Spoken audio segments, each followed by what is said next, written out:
नमस्कार, sunset TV में आपका स्वागत है। मैं हूं प्रतिबिंब शर्मा और आप देख रहे हैं सुप्रभात। आज हम संवाद करेंगे श्रीमान सुंदर गोपाल प्रभु जी से, जो भारतीय जीवन शैली के कोच और प्रेरक वक्ता हैं। अंतर्राष्ट्रीय कृष्ण भावनामृत संघ यानी कि इस्कॉन से जुड़कर सनातन धर्म से सबका परिचय करवा रहे हैं। प्रभु जी, आपका बहुत बहुत स्वागत है। हरे कृष्ण। कहते हैं हर एक का जीवन जो है पहले से ही तय है, तो क्या आपका साक्षात्कार करना मेरे लिए, क्या मेरे जीवन में तय था? कुछ कर नहीं सकते, हो सकता है। हो सकता है। हम देख रहे हैं कि आपने बीटेक किया, एमटेक किया और फिर बड़ी बड़ी कंपनियों में उच्च पदों पर आसीन रहे। उसके बाद इस्कॉन से जुड़ना कैसी रही ये यात्रा, और किस तरीके से जुड़ा हुआ आपका इस्कॉन से? वैसे मैं इस्कॉन में ऐसा कुछ मेरी योजना नहीं थी कि मैं एक संत का जीवन अपनाऊंगा। बचपन से तो ऐसा नहीं था मुझे। हाँ, मैं ये सोचता था कि मैं आईएएस ऑफिसर बनूंगा, ऐसी मेरी लालसा थी। लेकिन उसका भी उद्देश्य यही था कि किस प्रकार से हम समाज की सेवा कर सकें, किस प्रकार से समाज में जो विसंगतियां हैं, जो समाज में समस्याएं हैं, उसको दूर कर सकेंगे। यही लक्ष्य था हमारा। लेकिन जब मैं इस्कॉन से जुड़ा तो मुझे लगा कि जो सब समस्या का जो मूल कारण है कि समाज में ज़्यादातर अधिकतर जो समस्या है उसका मूल कारण जो है वो लोगों के विचारों में समस्या है। जब तक विचार परिवर्तन नहीं होंगे, सोचने का तरीका नहीं बदलेगा, तो समस्याएं दूर नहीं होंगी। और मैंने देखा कि भगवद गीता के संदेश के द्वारा विचारों की क्वालिटी को इम्प्रूव किया जा सकता है। कहते हैं ना, जैसा जैसा विचार वैसा व्यवहार वैसा संसार। अध्यक्ष इस्कॉन इंडिया यूथ काउंसिल, ये डेजिग्नेशन है, तो इसके क्या मायने, क्या युवाओं को प्रेरणा देना आपका कार्य है, जगाना है, सनातन धर्म से जोड़ना है? भूमिका में क्या कुछ आता है?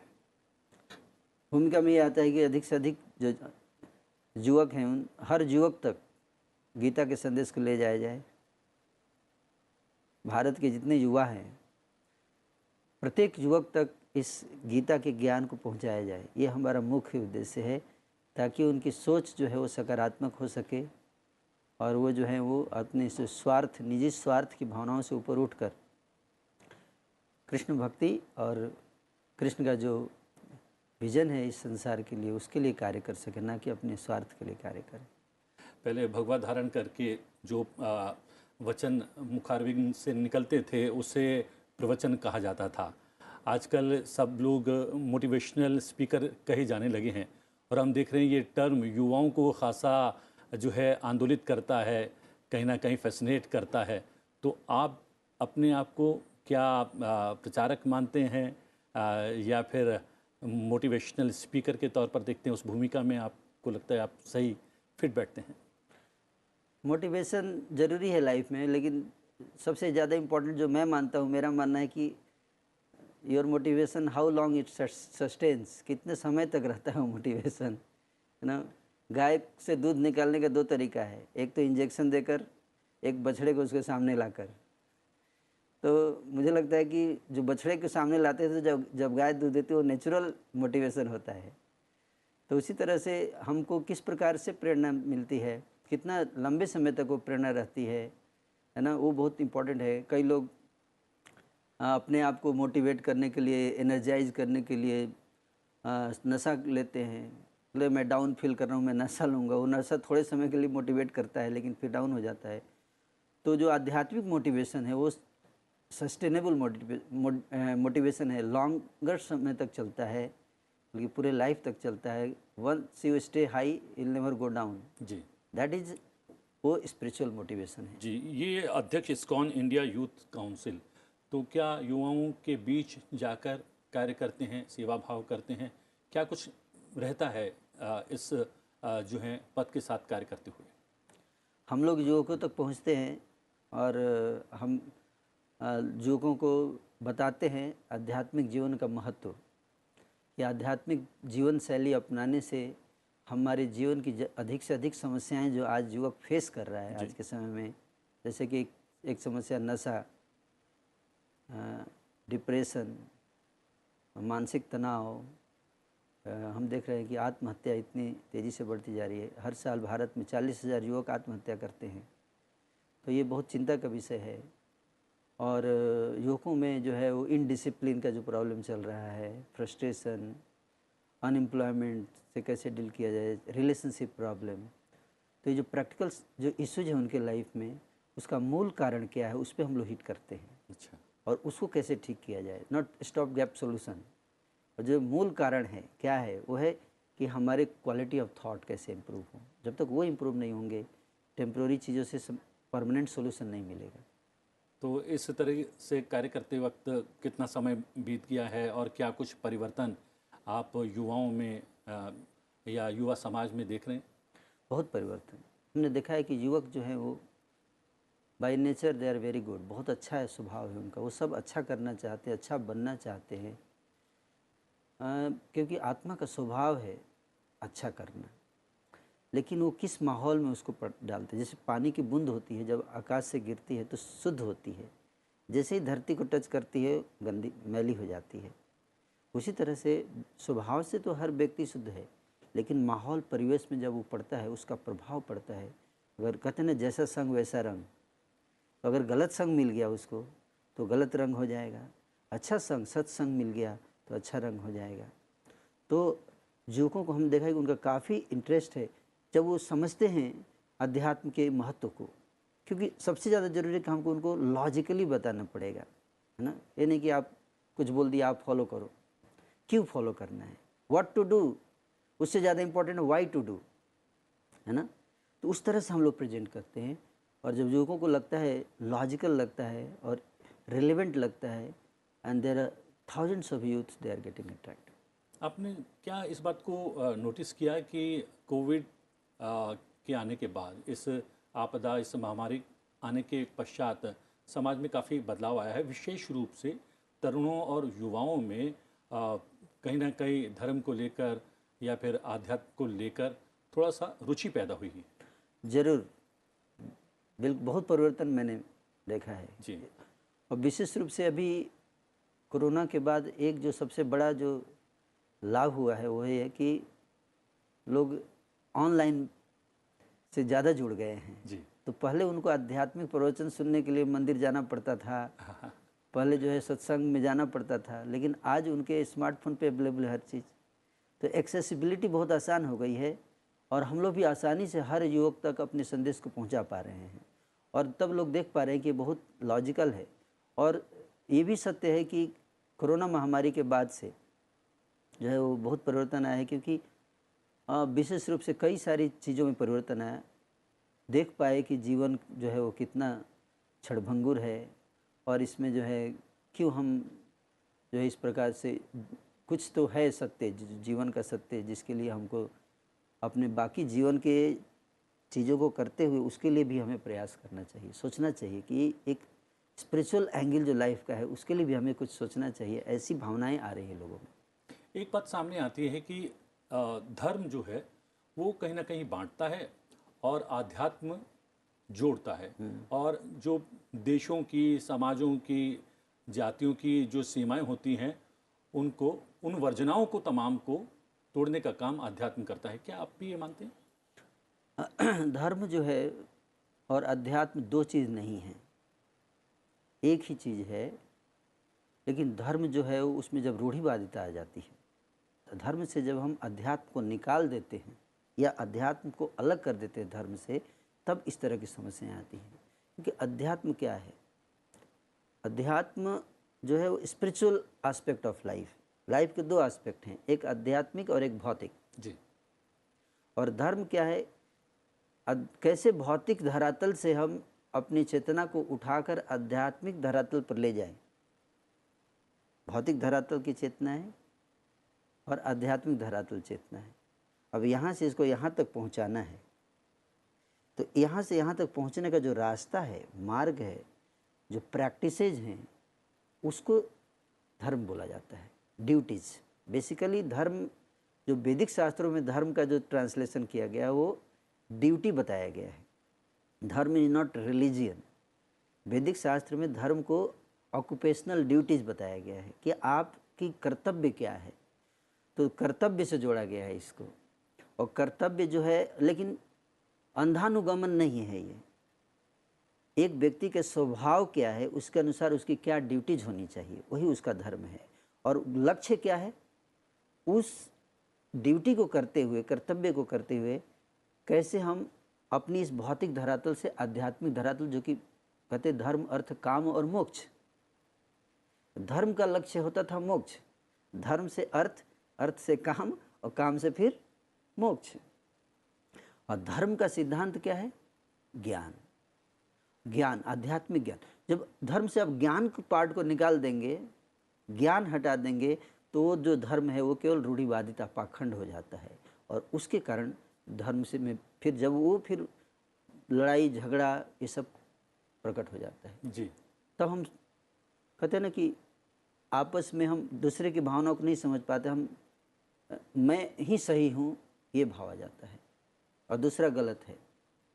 लेकिन जब हम आध्यात्मिक धरातल पे जाएंगे, जो ज्ञान आएगा, तो जैसे भगवद गीता में भगवान क्या बता रहे हैं, विद्या विनय संपन्ने ब्रह्मणी गवि हस्तिनी सुनी चैव स्वपाके च पंडिता समदर्शिना। जो पंडित होता है वो समदर्शी होता है, सबको समान दृष्टि से देखता है, चाहे वो हाथी हो, चाहे वो गाय हो, चाहे वो कुत्ता हो, चाहे ब्राह्मण हो, चाहे चंडाल हो, सब में एक ही आत्मा को देखता है। इसलिए सबको समान दृष्टि से देखता है, सबके प्रति उसका जो सम्मान होता है, सम्मान जो देने के, सबको सम्मान देता है समान भाव से। लेकिन अगर वो उसके अंदर आत्मा को ना देखे, केवल शरीरों को देखेगा, ये काला है, ये गोरा है, ये जानवर है, ये इंसान है, तो भेदभाव वहाँ से आता है और फिर वहाँ से झगड़े शुरू होते हैं। ये हिंदू है, ये मुस्लिम है, ये ब्राह्मण है, ये शूद्र है, तो फिर वो आध्यात्मिक हट गया वहाँ से। अध्यात्म को निकाल देंगे तो धर्म जो है वो बेकार हो जाता है। आपको लगता है कि गीता जो है वो आध्यात्म का केंद्र है, आधार है, और 5000 बरस के पश्चात भी जितनी आपने तमाम समस्याओं की यहाँ पर बात कही है, चाहे आतंकवाद हो, असमानता हो, युद्ध हो, उसका अगर सॉल्यूशन है तो वो गीता में ही है। गीता में बिल्कुल सोल्यूशन है, क्योंकि गीता जो है प्रिंसिपल्स की बात करती है, प्रिंसिपल्स, और उसको कैसे प्रैक्टिकल लाइफ में उतारना है उसको धर्म कहते हैं। जस्ट लाइक जो प्रिंसिपल गीता में बताए गए हैं, आपके लिए अलग होगा, दूसरे व्यक्ति के लिए अलग होगा, तीसरे के लिए अलग होगा। जैसे उदाहरण के लिए गीता में भगवान ने बताया, चातुर्वर्ण्य मया सृष्टम गुण कर्म विभाग सा।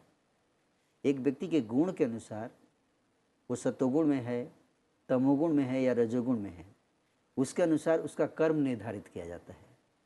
सतोगुण में जो है उसका अलग कर्म होगा, रजोगुण में जो है उसका अलग प्रकार का कर्म होगा, तो उसके अनुसार विभाग किया गया है ना। तो इस प्रकार से जो जिसका जैसा स्वभाव है, जिसके अंदर रजोगुण बहुत ज़्यादा है उसको एडमिनिस्ट्रेशन रोल दिया जाता है ना, फाइटर है ना, there that is also needed है ना। कि जो सत्वगुण व्यक्ति है, शांति में रहने वाला, उसको आप फाइटर बना दोगे, वो कर ही नहीं पाएगा जी। तो इस प्रकार से जिसका जैसा स्वभाव है उसके अनुसार उसका ऑक्यूपेशन, ड्यूटी होना चाहिए। तो ये प्रैक्टिस हो गया। सिद्धांत क्या है, सबको अपने स्वभाव के अनुसार कर्म करते हुए धीरे धीरे उस मोक्ष के लक्ष्य की तरफ बढ़ना है। बहुत सारे ज्ञानी पुरुषों और विभूतियों से मेरी चर्चा हुई है, बातचीत हुई है, बहुतों के बारे में पुस्तकों के माध्यम से हमने जानने की कोशिश की है।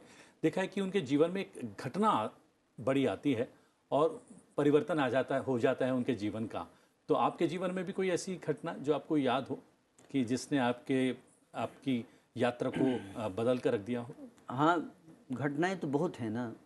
जैसे अभी जो घटना चल रही है, हम देख पा रहे हैं कि जो अभी इजराइल और हमास, ऐसी कितनी घटनाएं हैं और हर घटना हमारे हृदय को बदल सकती है। अगर देखने का नज़रिया होना चाहिए कि कैसे इतने लोग मारे जाते हैं, उसको देखकर हृदय हमारा दुखी होता है ना। कहते हैं ना कि वैष्णव जन तो तेने कहिए, पीर पराई जाने जी। जो दूसरों के कष्ट को अपने हृदय में महसूस कर सकता है और महसूस करेगा, जब कहते हैं ना feeling, feeling, thinking, feeling and then willing. Feeling should lead to willing. Willing मतलब कुछ करना भी है उसके लिए, केवल रोना नहीं है। उठो, खड़ा हो जाओ, उत्तिष्ठ जागृत, उठो जागो, कुछ करो, हैं। तो वही सी भावना, जब भी ऐसी स्थितियां हमने देखी जीवन में, तो लगा कि कुछ करना चाहिए इसके लिए, है ना। और वही एक दिन हमें प्रेरणा दिया कि नहीं, हमारे पास इतनी पुलिस है, इतनी आर्मी है, सब है, पर ये चीज़ें समाप्त क्यों नहीं हो रही? क्यों? क्योंकि कितने सीसीटीवी लगाएंगे आप, कितनी टेक्नोलॉजी लगाएंगे, जब तक हार्ट प्यूरिफाई नहीं होगा, जब तक हृदय में काम, क्रोध, लोभ, ईर्ष्या, अहंकार, ये सारी भावनाएं रहेंगी, द्वेष रहेगा, आप कितना सीसीटीवी लगाएंगे? तो ये सब जरूरी है, लेकिन ये काम तभी करेगा। आप जो इजराइल की टेक्नोलॉजी बेस्ट है, उसके बावजूद जिसके दिमाग में क्रोध है, ईर्ष्या है, द्वेष है, वो कितना भी बढ़िया टेक्नोलॉजी निकालेंगे, आप उसका काट निकाल के करेगा। तो सबसे ज़्यादा जरूरी है कि हार्ट टेक्नोलॉजी, ये हार्ट को कैसे प्योर बनाना है, हार्ट से इन दुर्गुणों को कैसे निकाल के फेंकना है, उसके ऊपर भी इक्वली इंपॉर्टेंट देना चाहिए, उतना ही इन्वेस्टमेंट करना चाहिए टाइम का। I realise that at certain point of time in my life, and therefore I let's work for this. चलो इसके लिए कार्य करते हैं, है ना। हम प्रोफेसर बने, फिजिक्स केमिस्ट्री का नहीं, गीता का प्रोफेसर बनेंगे, और ज़्यादा से ज़्यादा लोगों तक इस ज्ञान को पहुंचाएंगे, ताकि उनका हृदय का जो कलमश है वो हट जाएगा, तो शांति हो जाएगी। मैं अक्सर बोलता हूँ, लोग पूछते हैं इस्कॉन का क्या कंट्रीब्यूशन है, मैं बोलता हूँ भारत में 40,000 सुसाइड होते हैं, उसमें हार्डली एक भी इस्कॉन का होगा। भारत में हर साल 50 लाख क्राइम होते हैं, उसमें हार्डली एक भी इस्कॉन डिवोटी करता है। भारत में इतनी करप्शन बढ़ गया है, hardly will find the ISKCON devotees found in corruption. People don't see this as contribution.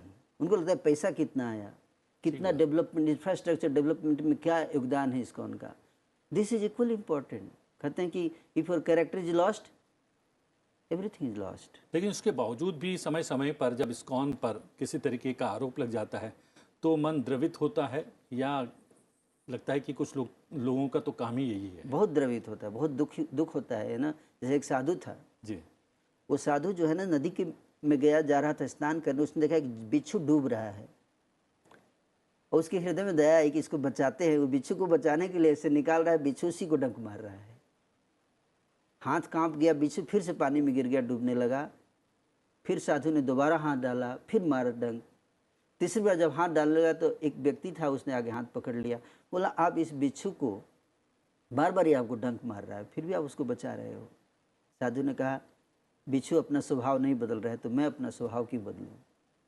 तो बिच्छू का स्वभाव है डंक मारना, और साधु का स्वभाव है बचाना। तो बिच्छू अपना काम कर रहा है, हम भी अपना काम कर रहे हैं। जी। काम में हम लोग देखते हैं कि सनातन धर्म का विस्तार जितना इस्कॉन ने किया है, वो बहुत कम संस्थाएं जो हैं उतना जो है कर पाई हैं।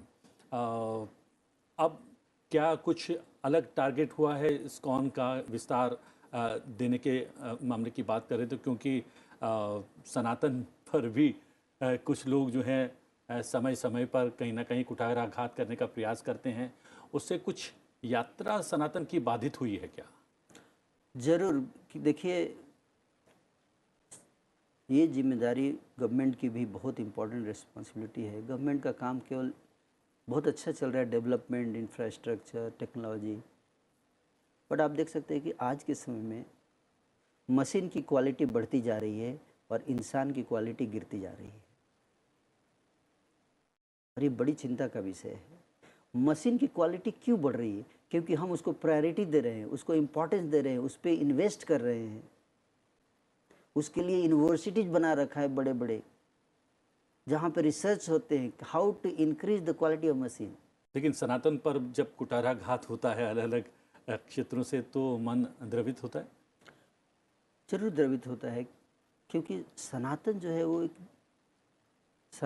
है वो प्रिंसिपल्स जो बता रहा है वो सस्टेनेबल है। सनातन इज सस्टेनेबल। दैट्स वाई आप देख सकते हैं सनातन अनादिकाल से सस्टेन कर रहा है अपने आप को, इतने चैलेंजेस के बाद भी सस्टेन कर रहा है, जिसे हिंदी में शाश्वत कहते हैं। शाश्वत कहते हैं, न जिसका आदि है ना ना अंत आदि है। ना अंत है, सनातन इसी का नाम है। क्यों? क्योंकि जो सत्य है ना, सत्य को आप नष्ट नहीं कर सकते, छुपा सकते हैं, दबा सकते हैं, लेकिन उसको आप नष्ट नहीं कर सकते। फिर से जैसे गीता में भगवान कहते हैं ना, ना सतो विद्यते भावो ना भावो विद्यते सतः उभयोरपि दृष्टवंतस्त्वनयोस्तत्वदर्शी भी, कि सत्य को आप नष्ट नहीं कर सकते और असत्य है ज़्यादा दिन तक नहीं चलेगा, एक दिन एक्सपोज हो जाता है। तो सनातन सत्य है, इसलिए पहले भी हाँ, इसके खिलाफ जो गीता में जैसे भगवान ने कहा कि गीता का ज्ञान मैंने लाखों वर्ष पहले भी वसवान को दिया और कालांतर से ये नष्ट हो गया। सकाले नेह महता योगो नष्ट परंतप है। तो उसी जो योग मैंने बताया था विवस्वान को लाखों वर्ष पहले, वो नष्ट हो गया, इसलिए उसको देने के लिए दोबारा मैं आया हूँ। भगवान बोल रहे हैं गीता में कि दोबारा उसी को देने के लिए आया हूँ। तो काल के प्रभाव से नष्ट हो जाता है, उसमें कमी आ जाती है, तो उसको फिर से स्थापित करने के लिए भगवान कोई ना कोई योजना निकालते हैं और फिर से रिस्टेब्लिश किया जाता है। लेकिन ये नष्ट नहीं होगा, क्योंकि इसको ऊपर उठाने के लिए हमेशा जो ईश्वरीय शक्तियाँ आती रहेंगी। माना जाता है कि सनातन विज्ञान आधारित धर्म है, लेकिन उसको ये बात लोगों तक पहुंचाने के लिए बहुत ज़्यादा माध्यम नहीं है। वो ऐसे कौन से माध्यम हो सकते हैं जिनका प्रयोग करके हम सनातन के बारे में जो भ्रांतियां हैं कुछ लोगों को, उन भ्रांतियों को दूर कर पाएँ? सनातन जो है वो सबसे अधिक वैज्ञानिक है, लेकिन देखिए भारत की जो संस्कृति है उसके खिलाफ कॉन्स्पिरेसी है। देयर इज अ बुक, एक किताब है जो ब्रिटेन के इकोनॉमिस्ट एंगस मैडिसन ने लिखा है। किताब का नाम है the world economy historical perspective. उस किताब में उन्होंने पूरे वर्ल्ड का पिछले 2000 का हिस्ट्री निकाला है, इकोनॉमिकल हिस्ट्री, कि कैसे अर्थव्यवस्था बदली है संसार में पिछले 2000 सालों में। और उस बुक किताब में एंगस मैडिसन बताते हैं कि पिछले 2000 वर्षों में, 2000 वर्ष पूर्व 1 AD भारत वर्ल्ड का नंबर 1 इकोनॉमी था। यहाँ का जो जीडीपी, वर्ल्ड जीडीपी का कंट्रीब्यूशन जो हुआ करता था 33%। और ये जो नंबर 1 पोजीशन भारत का, ये चलता रहा कब तक? 15th सेंचुरी तक, मतलब 1500 वर्षों तक continuous India was number 1 world economy in the world. Can you imagine? For such a long period of time, इतने समय तक नंबर 1 इकोनॉमी बने रहना, ये अपने आप ऐसे नहीं हो सकता है। There must be science, it must be scientific, एक सिस्टम होगा। उस सिस्टम को समझने की ज़रूरत है। लेकिन दुर्भाग्य की बात यह है कि हमारे एजुकेशन सिस्टम इस पर फोकस नहीं कर रहा है कि हम क्यों नंबर 1 थे। उसको rather than copying unsustainable system of economics and all these things, we should study, do research. हमें रिसर्च करना चाहिए उसके ऊपर कि हमारा देश इतने सालों से कैसे नंबर 1 था, क्या प्रिंसिपल्स थे, क्या प्रैक्टिसेस थे, और उस पर रिसर्च करके हम फिर से भारत के गौरव, क्योंकि ये केवल भारत के लिए इम्पोर्टेंट नहीं है। जब ये बाहर आएगा ना, अच्छा चीज़ केवल भारत के लिए अच्छा नहीं होगा, अगर अच्छा होगा तो पूरी संसार के लिए अच्छा होगा। और हम तो वसुधैव कुटुंबकम की बात करते हैं, बिल्कुल, हम तो पूरे विश्व को एक कुटुंब मानते हैं।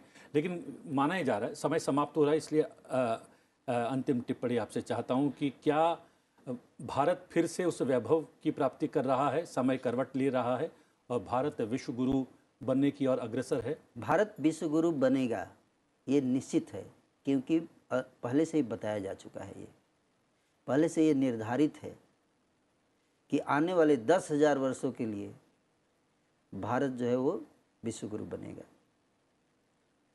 और ये होके रहेगा, इसमें कोई संदेह नहीं है। और आप देखिएगा, हो सकता है कि आपके लाइफ टाइम में ही ये चीज़ें आपको नज़र आएंगी। आपने समय निकाला और बहुत सारे बिंदुओं पर प्रकाश डाला और मैं भी प्रकाशवान हुआ हूँ आपकी बातों से, और हमारे दर्शकों को भी बहुत सारी बातें, धर्म, अध्यात्म, सनातन, और सनातन धर्म कितना वैज्ञानिक धर्म है उसके बारे में पता लगा होगा। समय निकाला आपने, धन्यवाद। धन्यवाद, थैंक यू। संवाद में आज के लिए इतना ही। संवाद में आपसे फिर भेंट होगी। फिलहाल मुझे आज्ञा दीजिए, लेकिन देखते रहिए संसद टीवी। नमस्कार।